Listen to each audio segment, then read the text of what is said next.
En la actualidad, somos testigos de dos revoluciones que están transformando el mundo en el que vivimos: la revolución digital y la transición ecológica.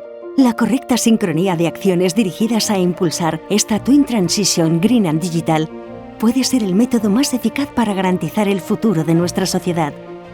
El creciente valor del dato en la sociedad, orientado a nuestro sector, nos permite mejorar la gestión de los recursos y el control de los impactos causados sobre el medio ambiente, consiguiendo un crecimiento económico sostenible y justo para todos.